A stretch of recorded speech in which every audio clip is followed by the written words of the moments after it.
Hello, everybody. I'm Pat Renwick, and this is the Bass Fishing Talk Show for the up-and-coming college bass fishermen.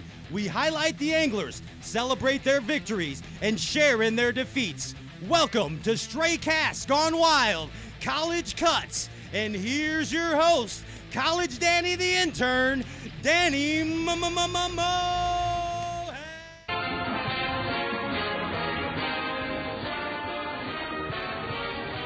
Welcome to Stray Casts Gone Wild, College Cuts. I'm your host for these shenanigans, Danny Mohan. College Cuts, we will highlight the college angler, really dig in deep about college fishing in general, how they balance bass fishing with school and life, and really highlight some awesome college anglers, learn a little bit about them, how their season's going, upcoming events, and cover everything about college bassing. I'm really excited for this afternoon because we have Mason Waddell and Cal Culpepper from Montevallo College. So, yeah. They recently fished Toledo Bend, so, we're going to talk about Toledo Bend a little bit with them, how their event went, and, upcoming events, and really pick their brains about some bass and knowledge. So, like always, you know what to do. Put them power poles down, stay right there, and we will get right back with Cal Culpepper and Mason Waddell.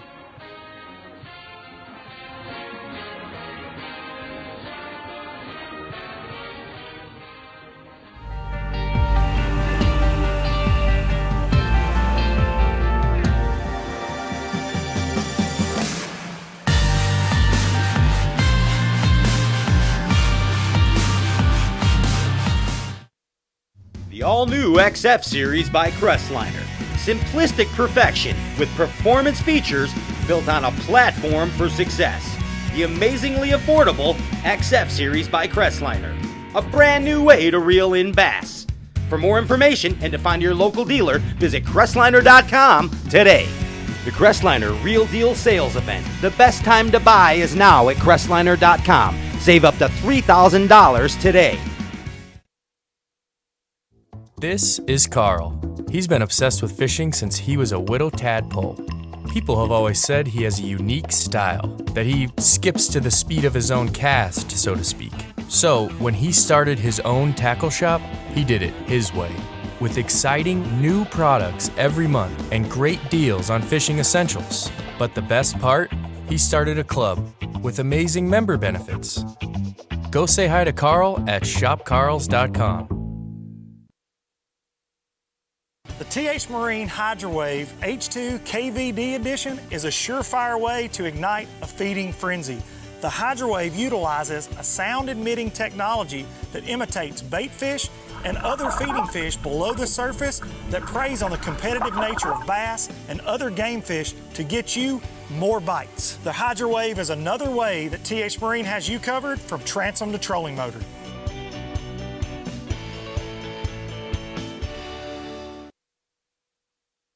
Step up your game. It has been said that professionals are only as good as the tools they work with, and Alpha Angler has developed the ultimate set of tools for you, the competitive angler. Alpha Angler custom rods, brought to fruition by the passion of master craftsman Jake Boomer and 2017 BASS Angler of the Year Brandon Palaniuk. Alpha Angler rods are custom made in the USA. Designed and engineered to be perfect, Alpha Angler utilizes a very unconventional approach to making the very best bass rods, from drop shotting to flipping. Alpha Angler's focus is on building perfectly balanced tournament-grade bass rods at an affordable price. Join the Alphalution today and purchase direct at alphaangler.com. Step up your game. alphaangler.com.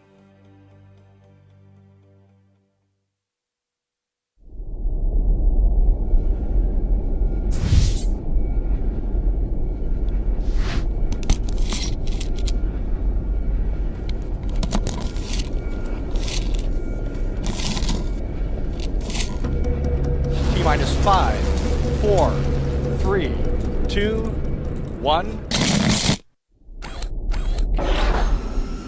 Booster ignition and liftoff.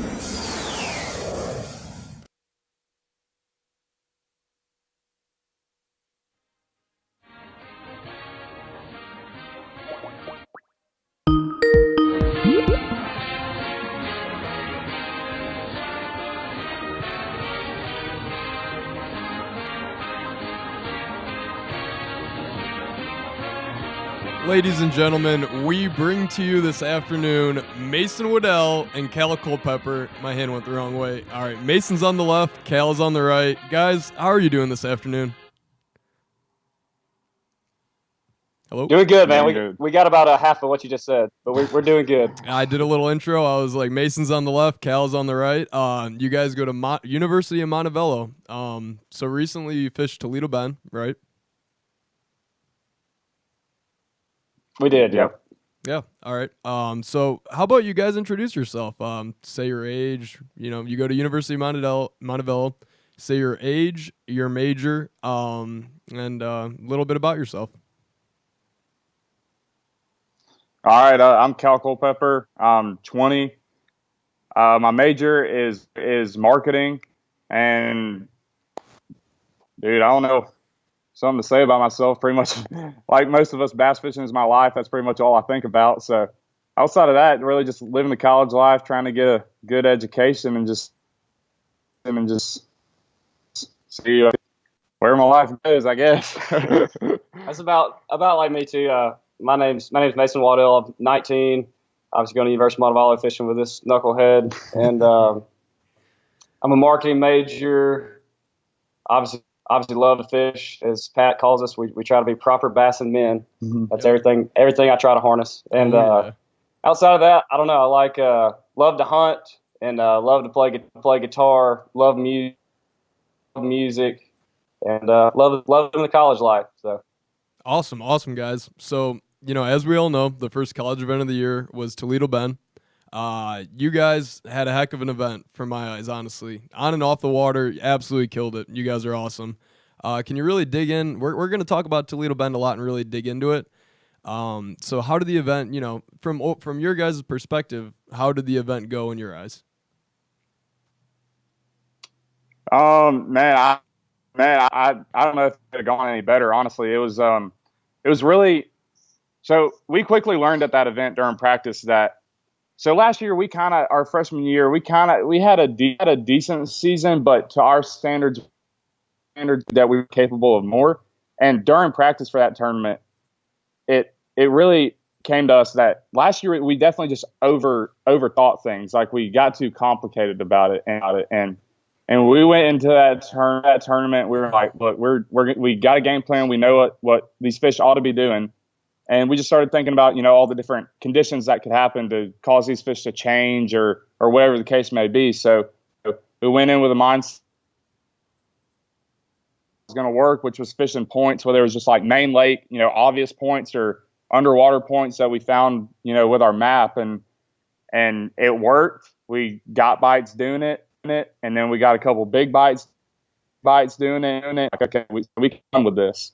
And like I said, we just didn't overthink it, and everything worked out up until the first day of the tournament. Whenever we had that little mishap happen, which I guess I can let Mason kind of dive in on that.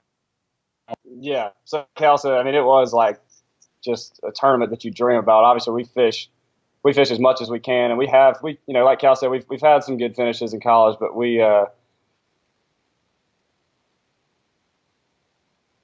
our standings will show for us. It hasn't been lights out, compared to high school. So, like Cal said, we get to Toledo and it's awesome. The fish are doing exactly what we thought they'd be doing, and really got them down. Probably, 4 or 5 key areas that we knew that there were going to be some really big fish to be caught. We're getting good bites, and so first day we catch 17.6, and we're on top of the world. Everything's great. So after in, we're high-fiving our buddies, talking to everybody, like, holy cow, awesome day. And basically we go after the weigh-in, do our normal little with gas, and we get back to the hotel and start just going through our regular routine, making sure the boat's good, plugging up the batteries, stuff like that.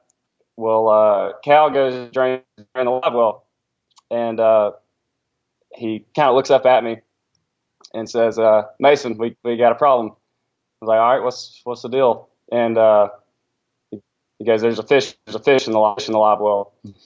And so, as you could probably imagine, both our hearts sink at that point. And we're like, "Well, what do we do?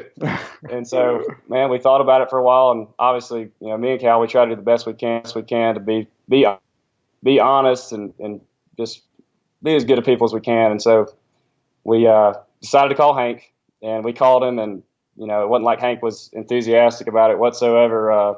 We told him the news, and he said, look, guys, let me call you back, and in like 5 minutes, I'm gonna go over the rules and see what can be done about this. And so at that point, me and Cal we didn't have anything to say. We just had a big lump in our throat. We didn't know what to think. And sure enough, Hank called us back about 5 minutes later and told us he was going to have to disqualify our catch for the day. So we got zeroed. When he told us what he told us, I was expecting to get DQ'd from the whole tournament. I didn't know how it would go. And so man, it was a rough deal, as you can imagine. We not gonna lie, we cried like little girls for about 2 hours. We made phone calls to our families and tried to just get as much motivation as we could to keep our heads up. But it was, when I tell you, it was a tough deal. It was one of the hardest things we had to go through, and that's coming from some kids that once won the FLW national championship in high school, and then we're told there was a mistake that we were second place. So I think this time actually might have been worse than that. It was awful. So I guess me and Cal are starting to build a reputation for being the bad luck kids. But man, hopefully we can turn that around. I guess we got some good karma built up. So I hope that karma ends up paying off. Man, I know we did the right thing in the end in that situation, and we got tons of support because of it. And you guys reached out to us because of it. So it was a blessing in disguise. And I know God's got a plan. We're both strong Christians, and we do. It's one to say God's got a plan, but in a situation like that, it really tests your faith, and you got to just keep pushing on and know He's got a plan. If He didn't have a plan, we wouldn't be here talking to you guys today, and we wouldn't be in college bass fishing. So it's all good. We got plenty more tournaments to fish, and we're gonna keep. It don't mean we ain't gonna stop working, stop grinding. So we'll have plenty more, and hopefully we'll be in that position again, just without a 6 fish in our live well. Yeah, guys. Honestly, I really have to commend you for that. I mean, 99% of guys probably wouldn't have even said anything. Honestly, everyone's greedy to do well. That is really the proper bass and man mentality of what you did there. I can't commend you enough for what you did, honestly. And it's a pay it forward type of thing. You did that, like you said, good karma will come back for you. Nothing but best luck and wishes going forward. And it shows the integrity you guys have, honestly. You guys have heart, you have integrity, and you're going to get rewarded for that. I mean, you guys did the absolute right thing, and, it's a big lesson for everyone. So that was, as soon as I heard about that, I had the utmost respect for you guys, and I always will, because that is just true class act. So, can't. But, nothing but respect for you guys. But let's talk about the actual fishing on Toledo Bend. How about we break down exactly what you guys were doing, how the bite was. I know a cold front rolled through. It was, relatively warm temperatures around the south, and then all of a sudden before the event, the cold snap hit. How did you guys game plan between practice and the actual event? What did you switch up, and what did you see the bass doing down there?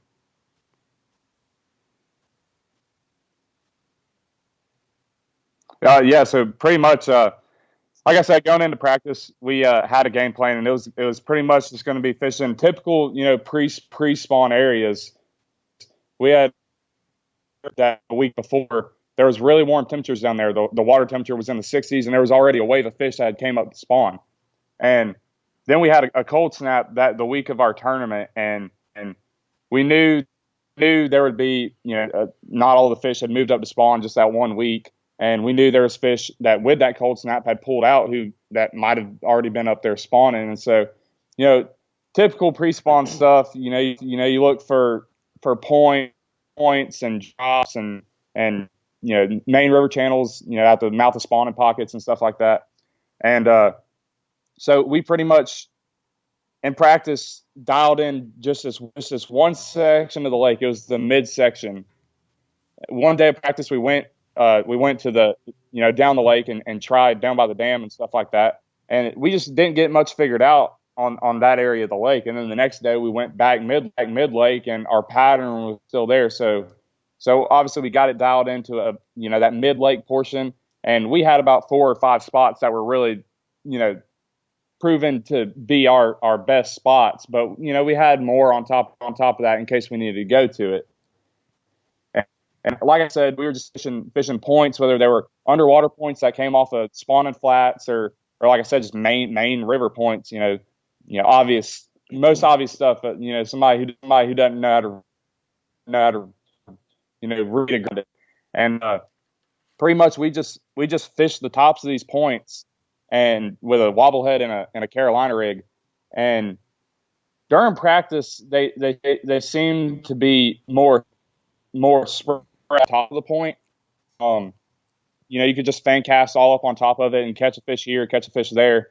But I guess the pressure really got to them during the tournament, and we ended up figuring out that upon pulling up to our spot, we just have to fan cast all around it. And then once you got that first bite, you can make that same cast and catch a few in a row. So it was more of like a one cast deal rather than in practice you could throw all on top of the point and catch them. And that was one of the things that changed that. Luckily, we were able to figure out, the first morning of the tournament, we pulled up to our first spot and were able to get 3 keepers off of it and realized, they were all in the same cast. And then our second spot, same thing. And the whole tournament, you had to find that one cast. But once you did, you were just going to get bit and bit and bit. And it was a really fun tournament. We were catching a lot of fish, and we honestly hadn't had a tournament that had gone that smooth in a while, up until the whole 6 fish incident. But it was really fun, and that's, like I said, that's what we were dialing in on. And Cody Huff, he just went out and said, "Screw you, all you guys! I'm going to catch these fish suspended over 70 foot of water." And we didn't get that deal figured out, but we figured out a deal that worked for us, and it should have been a good finish for us. And we're just trying to take that confidence and move forward. Awesome. Absolutely awesome. I mean, incredible event. I'm glad you guys caught him, though. I mean, honestly, you guys absolutely killed it bassin-wise on that body of water. But let's take a second to talk about how your club operates. I'm on Purdue's bass fishing team, and I know every club across the country operates in a different way. No college bassin club is the same by any means. So let's ask a few questions about your bassin club. I got a couple, are you completely student run, or do you have a coach for University of Montevallo's club?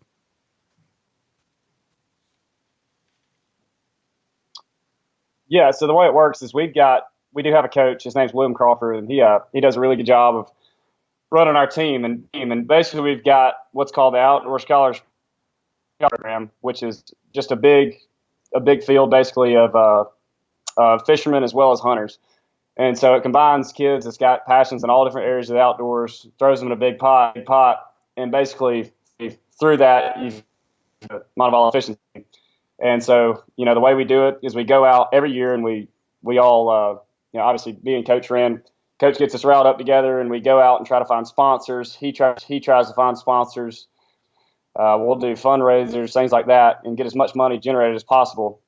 And so we basically take that, and there's a good pot of money. And it used to be based off, we'd have qualifiers, and then if you got from the qualifiers, those teams would get sent to the tournaments throughout the year on the school's dollar. And so basically what we did this year, we came, coach did a really good job this year, brought us a ton of freshmen all throughout the country. So we definitely had a good push for bringing some new guys on the team. And basically our team is getting so big now to where the whole top 4 team qualifier deal doesn't make as much sense, because a lot of guys are missing out and having to pay their own dollar to go to these tournaments. So what we do now is every team gets 3 tournaments. We all vote on our top 3 tournaments we want to go to. We don't always get our top 3 picks, but basically we get to vote on those. The coach looked at those picks and send us to those tournaments we want to go to. So that's how it works as far as getting paid back. And then me and Cal's situation, we got sent to our 3 tournaments, and we're still fishing a lot more on our own money too. So that's basically how that's working now. As far as a team, I think we've got roughly around 20 teams or so now, somewhere in that area. So we're definitely growing the team. It's getting a lot bigger. I think it's bigger from here. So we're in a good place right now, and that's I don't know if you have more questions about how it's run, but that's basically the gist of things. Yeah, of course. That's awesome that you have like such guidance from a coach, though. I mean, that's really awesome that you get so many opportunities in that aspect. How many times do you have meetings? Do you have any student-run meetings throughout the month? Just to organize things and check in with each other, talk about topics. Oh yeah, we have. We have a one meeting every couple weeks, and the good thing that William does is he understands that where this is pretty much our team.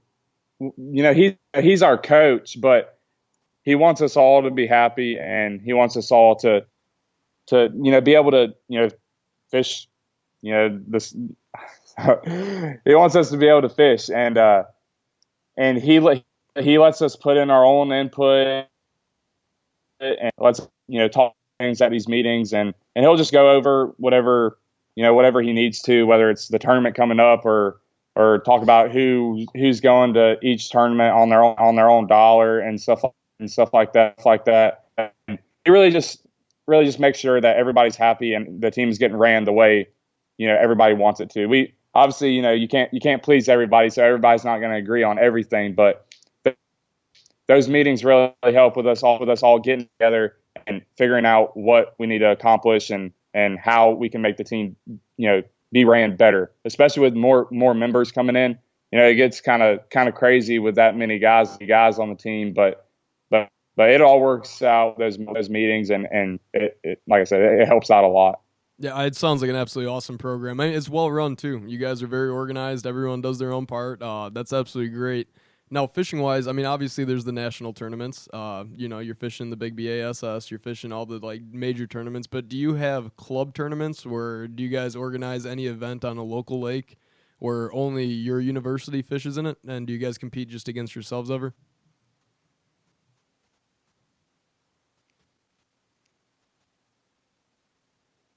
So yeah, like I said, last year we had the qualifiers, and that was basically just a way to make a depth chart for our team. As of right now, we don't have anything like that really where we're competing just us. We used to, like I said, but no, as of right now, it's just traveling to places and fishing just all the regular stuff. We do fish some club tournaments. There's some different schools that do run trails that do give points for school of the year and stuff like that. So we will go fish those kinds of trails. But as of right now, we don't have our own. That'd be something cool though to look to get organized in the future, though. Awesome. Cool deal, guys. All right. And now comes the fun stuff. We are going to talk a little bit about both of you. Let's learn about Mason and Cal as people. Let's learn about how you started getting bass fishing, where you want to go with it, and just a little bit about yourselves as, persons and what you do outside of bass fishing. I'll start with you, Mason. You're on the left. Let's talk about when you really started bass fishing and you really fell in love with the sport. When did you really absolutely love bass fishing and know it was something that you just wanted to continue doing?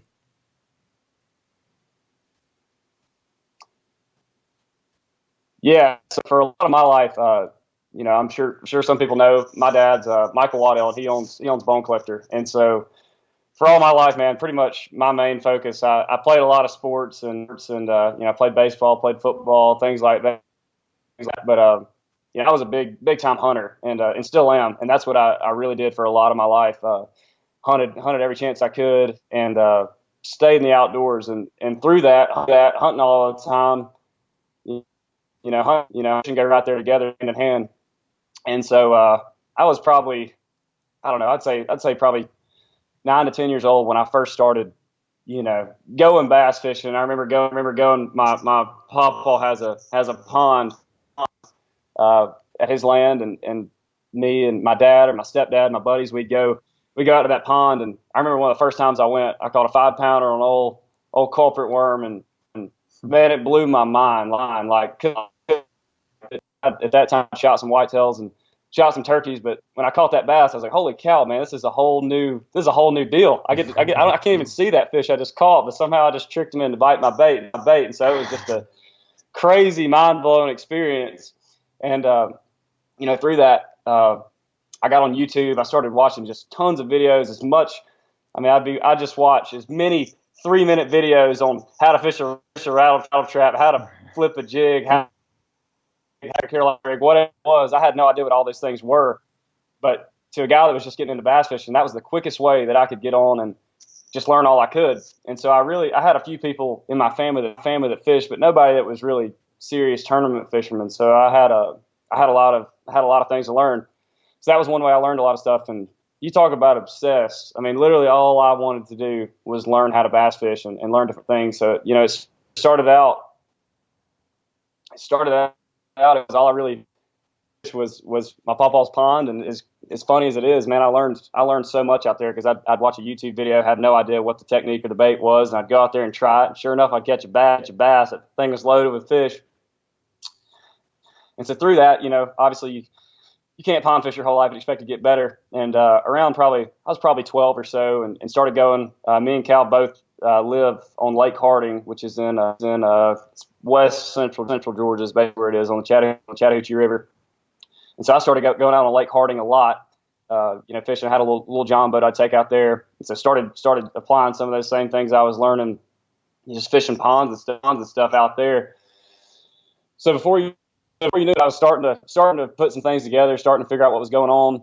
And through fishing Harding, and then also through playing sports when we were kids, I met Cal. We went to school together, and I was pumped to meet Cal because I needed somebody that knew about fishing that I could talk to. And anytime I saw Cal at school, I'd just bug him to death, just ask him all these questions. Dude, what's your favorite jig trailer? You know, just trying to figure out whatever I could. And so, you know, Cal knew that I was fishing since the first time he met me. He didn't know if I was any good or not. And you know, basically, fast forward to our junior year, I'd been playing baseball for a while, and ended up quitting baseball. Wasn't playing in high school, and I didn't have a sport my whole life. You know, I'd always had a sport, and I wanted something to be involved in. And so I started talking to Cal and his parents about, you know, potentially joining the fishing team. But I was like, man, if I join, I really want to fish with you. I think it'd be cool to fish with you. I know you take it more serious than anybody, you know, on the team, and I want to do this thing for real if we're going to do it. And so his partner at the time was he was going to be a senior when we were juniors, and he was about to join the Marine Corps. So it made it the perfect time where I could scoop in, and sure enough, Cal had a spot open for a partner. And so sure enough, we started fishing together. Our first tournament together was Lake Lanier. That was in 2017. Yeah, 2017. And man, I just went from being obsessed with bass fishing to even more obsessed with bass fishing, and started figuring out the tournament deal. And man, I've come a long way. I've learned so much in the boat with Cal and his dad, and throughout this whole journey, man, you ain't got a choice but to learn. And so it's been a heck of a journey. I really feel like I have grown on so much in these past, you know, going on 4 years fishing with Cal, and it's been a really good time, man. So as far as the future, obviously we've been presented with some really good opportunities. I love to bass fish more than anything in the world. I still love to hunt. I love the outdoors, and that's really the whole gist of it. Is I love the outdoors. I love everything about it. I love the outdoor industry, and you know, through my dad, I've gotten to be exposed with the industry part of it, business part of it, since I was really young, and a lot of it didn't make sense to me until now, and I'm starting to understand more of that side of it too now. You know, through just being a kid and listening to my dad's phone calls and being around some of those guys in the outdoor industry all my life, it's really helped me up to this point. So as far as where to go from here, I'm just going to keep fishing, and me and Cal are going to keep doing our thing. We'll see what opportunities present themselves as we go. I definitely don't have a concrete plan as to what I want to do, but it could be going pro. It could be just getting a job as a marketing manager for, you know, a Real Tree Fishing or a Lure Lock, some of these sponsors we're with. And but either way, I just want to end up in the outdoor industry somewhere, and I know I'll be happy regardless of how much money I'm making. As long as I'm in the outdoor industry, that's where my plans are heading. I hope so. Awesome yeah, stuff. That's pretty much me. Cool stuff, Mason. Cool stuff. Cal, let's hear about you, man. When did you really get started bass fishing? When did you fall in love with the sport? Okay, so like Mason said, we both grew up on Lake Harding. his dad lived there, and so he wasn't there, his whole life like I was. I've lived on Lake Harding since I was born, and my dad was already into fishing a lot, and so he got me started at a really young age. I mean, I remember I learned to use a bait caster at 5, so I've been around the sport my whole life. I always fished, every, it never stopped really. Like I played baseball and other sports, but really fishing was the only thing that I always found myself going back to. I always wanted to be fishing. I would want to skip baseball practice to go fishing, and I fished my first tournament when I was about 9 years old, and that tournament I actually caught a 6-pound bass and won the Big Fish Award, won $600, and so your first tournament you win money in it, and as a 9-year-old you're like, okay, hold on, what's going on here? Is this actually how easy it's going to be? Can I really just pull up and take these guys' money? And no, that is not at all the case, because I thought I was going to pull up to every tournament and just cash out every time. But I still fell in love with it. Fell in love with the competition. I've always been a super competitive person, and combining that competitive attitude and what I've always loved, which is bass fishing.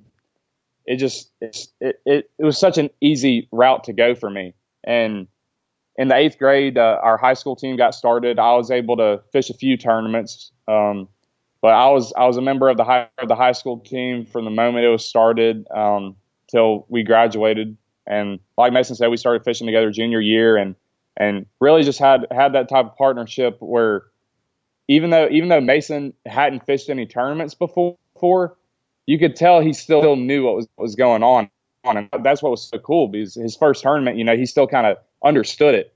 And then as we just kept going on, he kept learning more and more, and really just got to the point where I couldn't stop him. He was just kicking my butt from the back of the boat, and eventually it got to the point. Where we're both like super serious tournament fishermen. We both have learned a lot from each other, and like I said, my dad was our boat captain all throughout high school, and having him in the boat with us, he taught us a lot, and he just made us better, competitive anglers. He would always push us to do our best.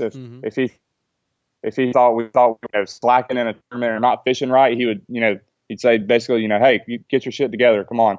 And that was pretty much it. And as far as my future, like I've been fishing my whole entire life, and I have no plans to stop. And I'm no doubt a tournament angler, and that's the route I want to go. Even whenever I'm out fun fishing, I just find myself wanting to be in a tournament. Like every time, God, I wish I was in a tournament right now.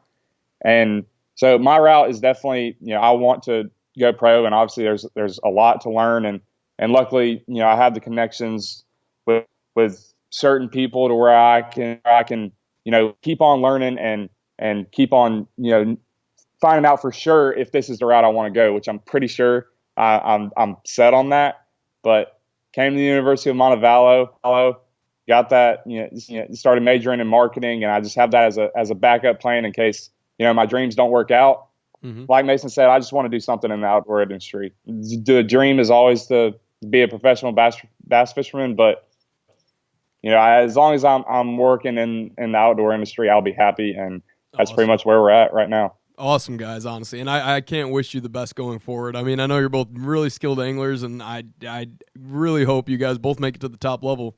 You both have heart, you both have love for the game, and you're gonna get rewarded for it eventually. So we got to wrap these shenanigans up. So we're gonna do one quick fun topic real quick, and let's play the speed round. So just unconsciously thinking, not even just immediately top of your head. We're gonna play this quick game. Give me your answers, rattle them off real quick. So this is called 3 on deck, 1 in the hand. You have 3 rods on deck, and you have 1 in your hand you're using. Buddy. So you get 4, like anywhere in the nation. You don't know where you're fishing, but you just got 3 on the deck, 1 in the hand. What are your 3 on deck, 1 in the hand? Mason, kick it off quick as possible. Okay. Three on deck, one in hand. Okay. You didn't tell me what time of year it was, if it was warm or not, but I'm still throwing a buzz bait on the front deck. Got to. And I might even break that off and tie a frog on it. Okay, there's that. Got to have the old Texas rig. Specifically, I'll have a black gray pole monster tied on. Third, mid range. I need a square bill. Gonna have a square bill on that third rod. Oh, in the hand. Should have done that one first. I'm having a buzz bait in my hand. Okay, fourth rod on deck. Ooh, that's tough. Either a spinnerbait or a chatterbait. Heck yeah. Gotta be. Heck yeah. Hey, good lineup. Cal, how about you, man? All right, so my favorite bait is a chatterbait. That's what I'm going to have in my hand. I try to find a chatterbait bite everywhere I go. So I'm going to be throwing a chatterbait, and that's going to be the one in my hand to start with. And then I'll have a multi-purpose setup, which is basically just like, you know, a 7.3 meter heavy rod with 15-pound line on it that I can throw whatever I want to on it. You know, Texas rig, spinnerbait, whatever the case may be. Mm-hmm. Third one is going to be a frog. You know, growing up on Harding, that's what it's like frog central of the world. It's crazy. But and then number 4, what would number 4 be? Yeah, there you go. Probably definitely a wacky rig. As lame as it may sound, we catch a lot of fish on that dang wacky rig, and honestly, we haven't had a lot of the success we've had has been with a wacky rig. So yeah, heck yeah. Hey. I'll go back. I'll take my square bill off the deck and put a wacky rig on there. You know what? Hey, when in doubt, wacky it out, like they say. That's the way to do. All right, so we're gonna do one more. There you go. You know, we're gonna do one more quick game. Not gonna keep you too long, and then send you boys on your way. So we're gonna play release, keep, mount. 3 categories: release, keep, mount. I'm gonna give you 3 different bass. You're going to tell me which one you're going to release, which one you're going to keep, which one you're going to mount. The first one is a 5-pound largemouth, standard largemouth. 5-pounder, don't know how long it is, normal 5-pound largemouth.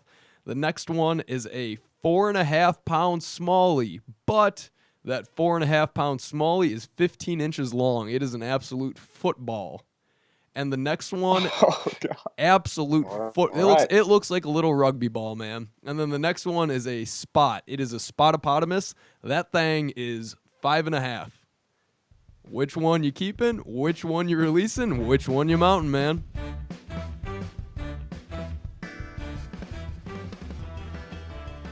Okay, so I'm gonna release the 5-pound largemouth. Yeah, no one needs that. Get him out of there. Yeah. Hey, I'll take any 5-pounder in a tournament, but you know, when you got the other 2 options, you can go on greenfish. I have more of a connection with spots, so I'm probably gonna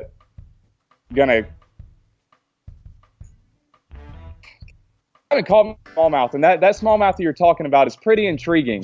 So. Probably gonna mount that one. You probably got to go that route, yeah. and then keep the spot. So let's go that route. Yeah, you're bringing that spot to win. Mason, how about you, man? Okay, I'm gonna have to go the same route. I'm releasing the largemouth. We catch so many 5-pounders, man. Must be nice. We'll release the largemouth. We see, totally kidding. God forbid I say anything else to bring us bad luck. Releasing the largemouth. We see enough of those in Lake Harding. We'll do. It gets complicated right here, man.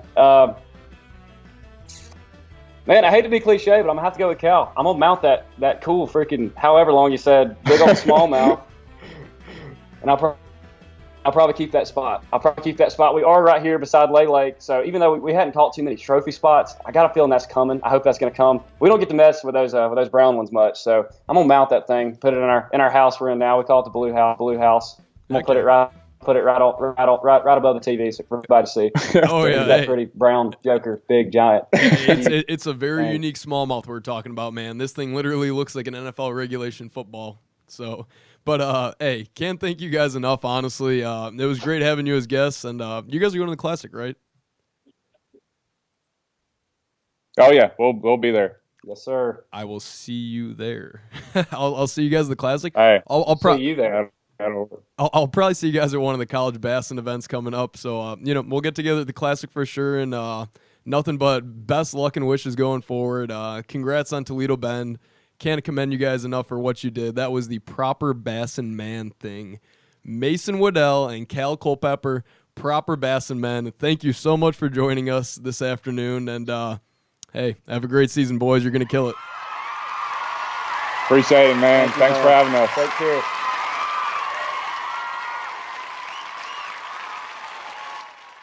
Cool deal. Hey, two great guys, honestly. I mean, it was real fun talking to them. So we're going to wrap this show up. I hope you guys enjoyed it.